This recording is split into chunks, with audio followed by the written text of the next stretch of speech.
What is up, everybody? Thank you so much for tuning in to another episode of Rocket Vlogs. Today, I'm going to start the build of my Air-X Delamar high-power rocket kit, and if you're new to rocketry or even have been doing it for quite a handful of years, this still may not sound or look familiar to you, and that's because it's quite rare. Air-X was a company in the early 2000s that was making ultra high-performance filament-wound fiberglass rocket kits before that was really a thing.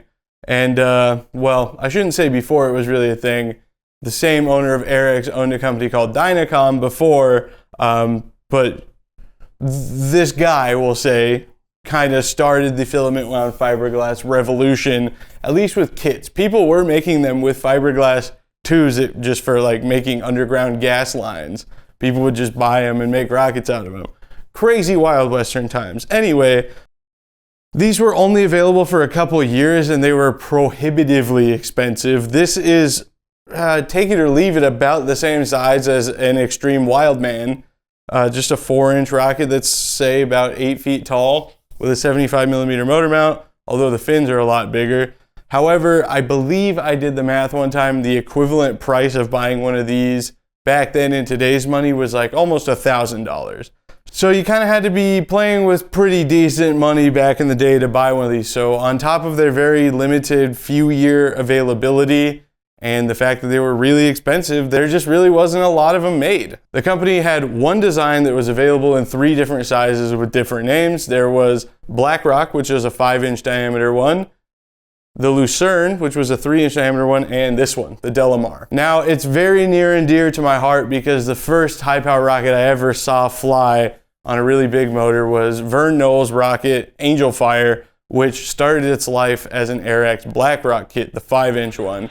He flew it on Animal Motorworks M2500 Green Gorilla. I think I was about 11 or 12 years old, and that was it. From there, I was locked in for the rest of my life, as you can see. One thing that weirdly really stuck out to me was like this bean can texture in the couplers. I don't know what that's there for, other than maybe for the sake of gluing it in and having better traction for your epoxy.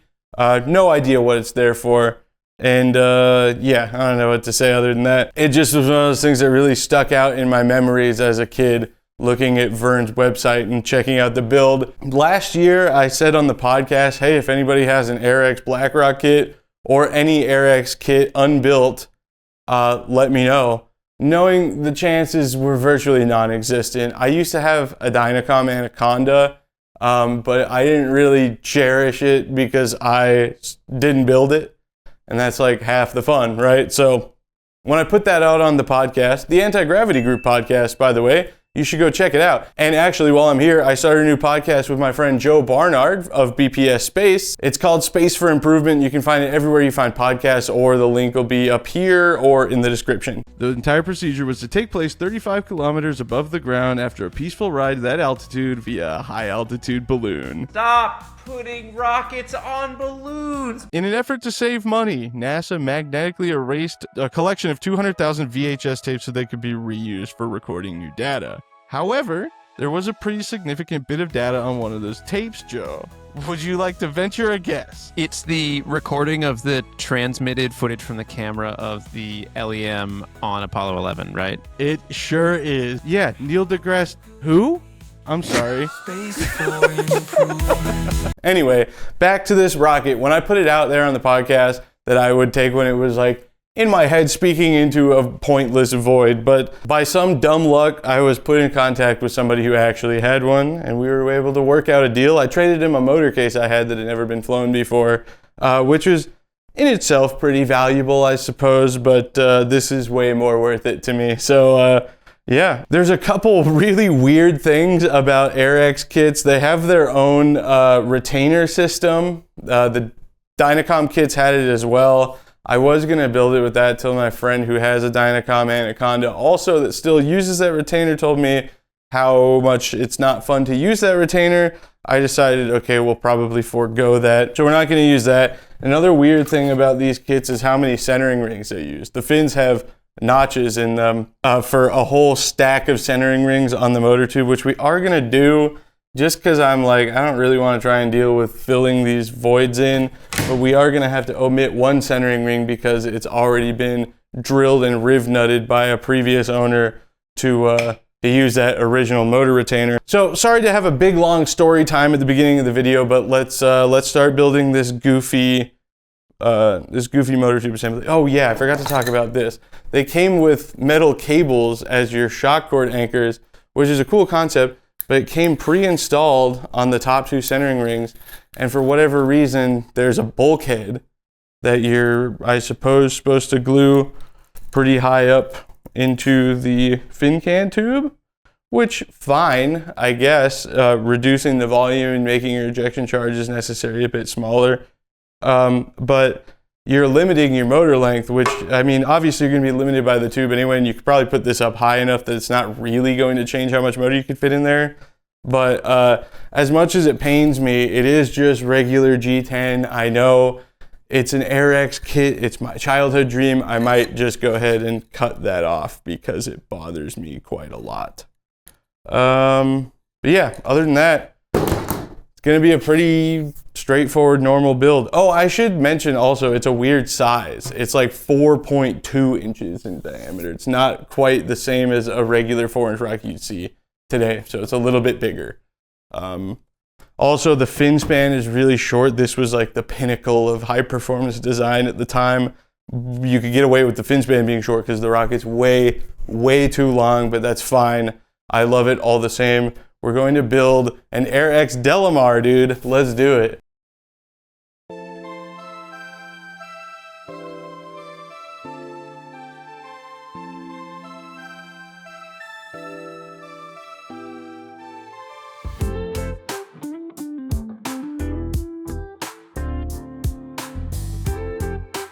Okay, I had a little change of heart here. Let me get that to focus. This is the rear centering ring, or at least that's what I thought it was, that has the riv nuts already in it. I decided I am going to use it because it's actually just a really cool part. It's they call it a thrust disc, but it's actually a machined piece of G10 with a lip for the end of the motor tube to sit in it, which I just think is kind of sick. So I'm gonna go ahead and use it. What I think I'm gonna do is try and cut these riv nuts out with my angle grinder. Because I tested the aero pack, you can line it up without using those holes easily, but the riv nuts have just the slightest lip up top, like a 16th or 32nd of an inch, that'll hold the aero pack up. And if you've ever had an aero pack with that situation, it can make it lopsided, and motor cases don't like to go in once it's tightened down. So I'm gonna try and get rid of these. We'll see what we get.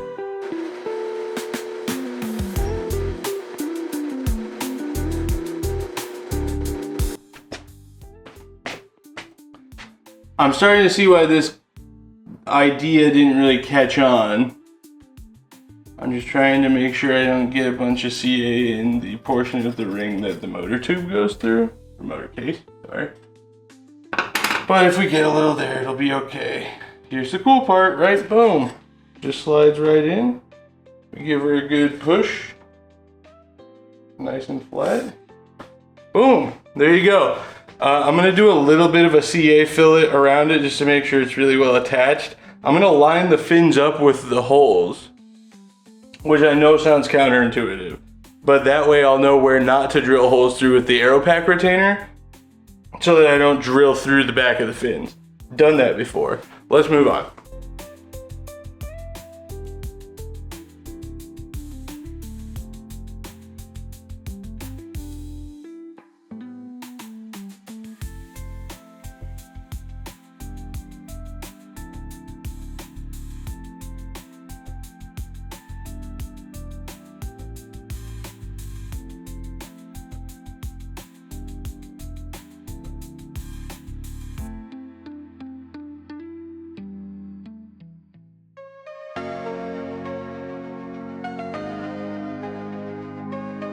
Okay, here's the dilemma I was talking about earlier. So what I'm gonna do is pick a spot where the cables aren't blocking the fin slots, mark that, and then use a straight edge to draw a line across all the centering rings and put a notch in there instead of drilling that out or whatever, because it is useful to have. And I like that it's already been aligned with the one up there. So we're just gonna roll with it.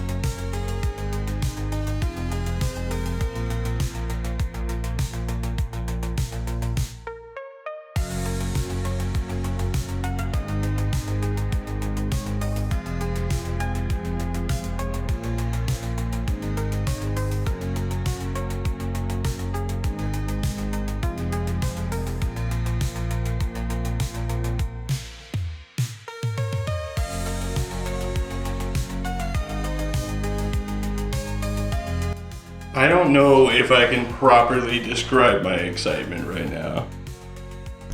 That fin shape is just so iconic and just like a core memory for me growing up. And it is so sick that not only it's here, but it's mine. All right, if all my measurements and markings are correct, this should just pull straight out without any fuss.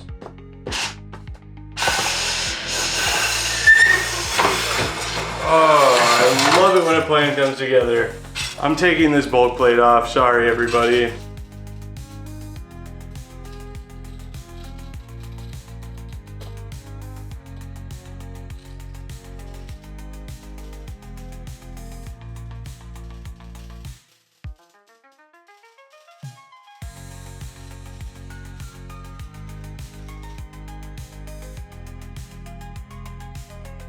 First I gotta sand the fins, and the camera's overheating and it's hot out here. You guys have seen me sand stuff a million times, so you don't need to watch that. I decided I'm gonna do this whole video old school style. Okay, no voiceovers. It's an old school rocket.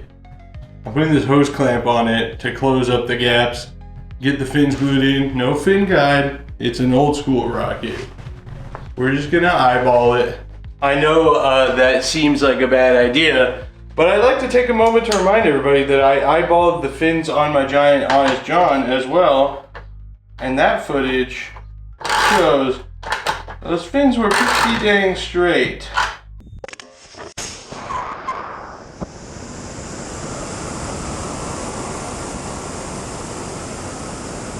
Alright, let's glue that bad boy in.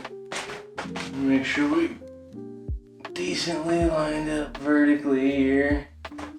Okay, there's a really long fin. We're gonna try have a respectable bead on here. I don't want to accidentally glue it to the side of the airframe or anything else, because what we're doing is we're just gonna tack the fins in place, and then we're gonna slide the whole fin can assembly out the back. It's such a long fin, it's really hard to control at the end. Tubbatala, sponsor me, please. I know I've managed to sell at least a few of those tubs, talking people into it because they rule. Okay, be very careful here. Bring our fin slot size back roughly.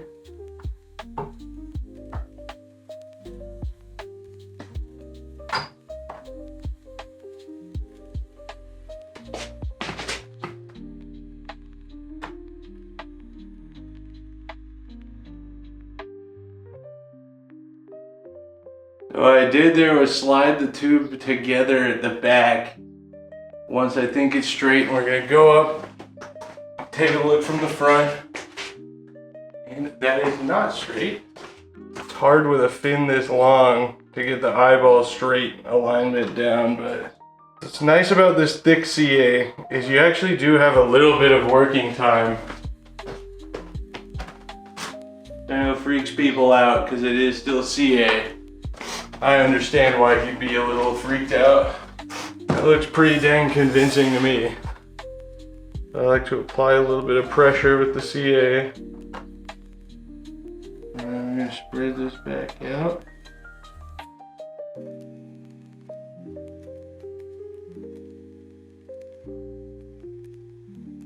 All right, last fin. Camera might die. I took the hose clamp off because it seemed to be causing me more frustration than it was helping me. But the nice thing is the two other fins are in, they're straight, and this gap looks pretty perfect. So that makes me think I'm doing a pretty good job freehanding the fins. I still got it. I mean, shout outs to HPR Tools anyway for making awesome fin guides. but your boy still got it. All right, moment of truth.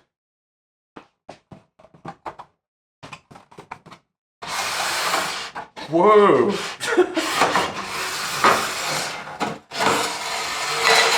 That almost works too well. Uh-oh.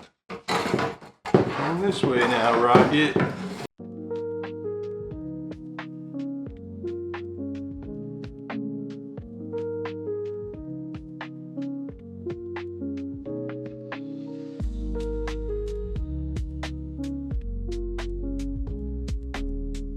Yes, I know I've said a lot about internal fillets on the podcast. If you listen to the podcast, here's the thing. It just felt right on this rocket. I don't know, I can't explain it. Plus, if the fins hit the ground before anything else, I really did something wrong with this design. They're really low profile swept fins and it's like an inch from the bottom of the airframe. So if we've got way bigger issues if that becomes a problem. I don't think these fins are gonna break free, knock on wood, and if they do, I'll just have to learn my lesson about internal fillets all over again. Oh yeah, somebody asked me about that. That is a 5th scale. That's what they asked, if it was a 5th scale. 8S Arma Creighton. I got it for a dumb good deal that I couldn't say no to. It's big and heavy and super inconvenient, and I broke it immediately. But if you like RC cars and RC planes too, I have a channel called RC Vlogs that I haven't posted on a bunch, but I'm gonna try. So if you want to check that out, description. I'm gonna sand.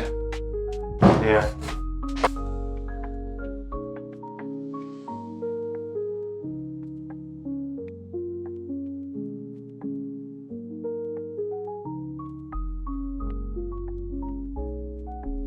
And I forgot I wanted to put the aero pack on first.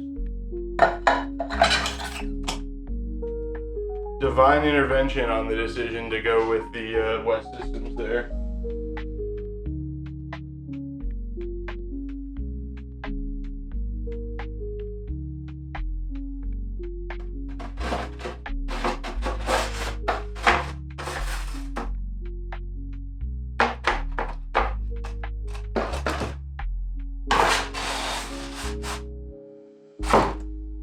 That was satisfying.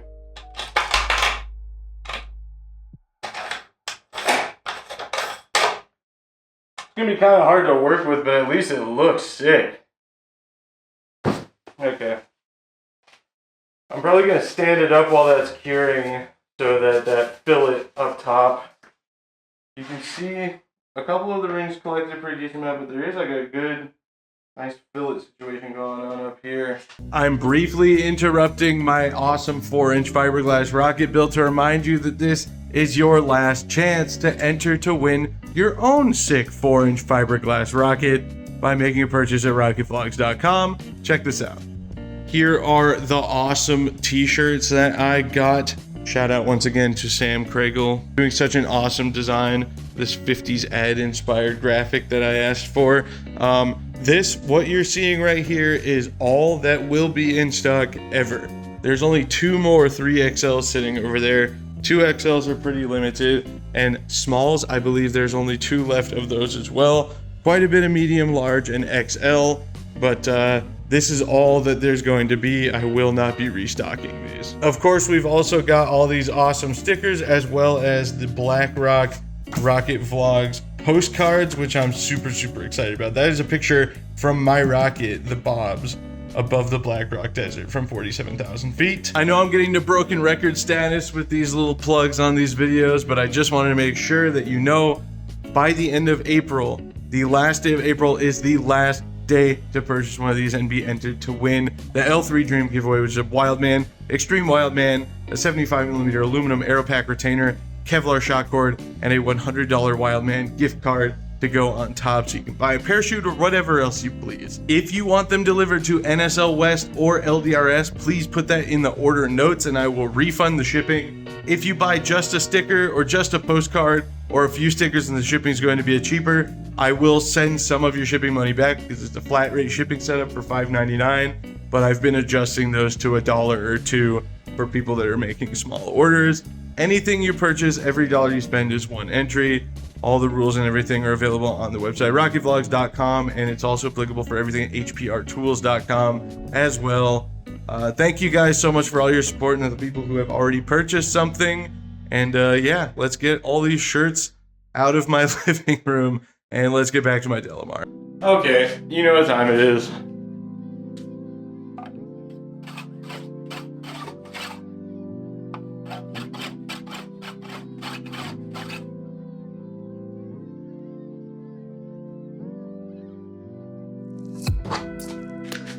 Okay, Google, turn the garage lights off. Okay, lights off.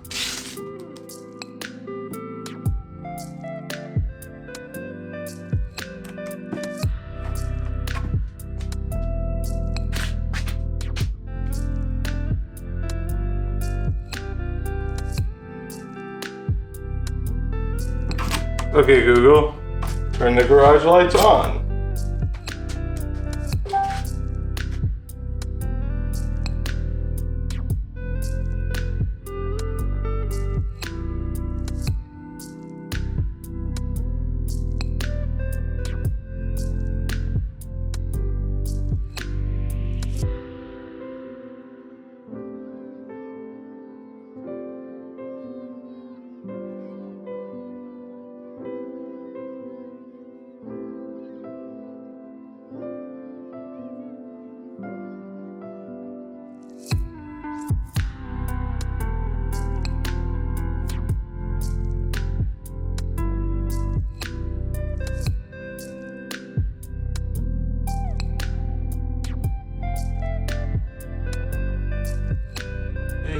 Glob of epoxy on a couple of the fins we're gonna handle here in a second.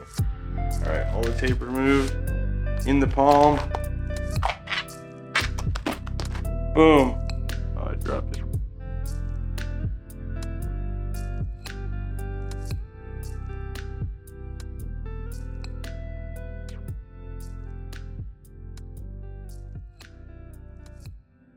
All right, folks, that is going to do it for today's episode of Rocket Vlogs. Thank you so much for tuning in. I do have to sand these fillets, but I can't in good conscience subject you guys to more sanding channel content. You've seen more than enough of it.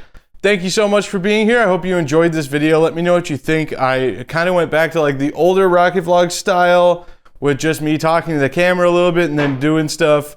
I honestly almost didn't even make a video about this build just because this rocket's so much just for fulfilling my childhood dreams, and I never thought I'd have one. I actually never thought I would have another kit from this manufacturer, but now I do. So that's for the behind the scenes people to know about right now, for you all to figure out later. But if you want to know about that, as well as all the other behind the scenes stuff, pictures, and all the other details I'm working on, you can join the club at patreon.com/rocketvlogs, or you can press the join button below, become a channel member, where I also post all the behind the scenes stuff. Shout out to all the patrons and channel members whose names are rolling across the screen as we speak. Don't forget to check out my new podcast with Joe Barnard from bps.space called Space for Improvement, and to go subscribe to my other channel for my other podcast called the Anti-Gravity Group Podcast. The channel is called the Anti-Gravity Group. One last time, folks, I know I'm starting to sound like Billy Mays or Anthony Sullivan up here, the full pitch man duties. Rocketvlogs.com, that's rocketvlogs.com. T-shirts are taking up space in my living room. They could be taking up space in your closet and entering you for a chance to win a cool fiberglass dual deploy high power rocket just like this one. Not this exact one, but a Wildman Extreme, great for level 3, flights up to like 3 miles high with a big M motor in it, or you can put as small as like a J800 in it. It's great for all sorts of high power flyers. You win that, you win Kevlar shockward, you win a 75mm Aeropack retainer, and a Wildman $100 gift card. Every dollar you spend at rocketvlogs.com or hprtools.com gets you one entry, and you only have till the end of the month of April to enter to win that. After that, the shirts will just be cool shirts. They'll still be there unless I somehow sell all of those. That's up to you guys. Thank you so much for being here. My name is Braden Carlson. That's B-R-A-D-E-N, Braden, not Brandon Carlson. You just watched a Rocket Vlogs video, and I will see you all next time.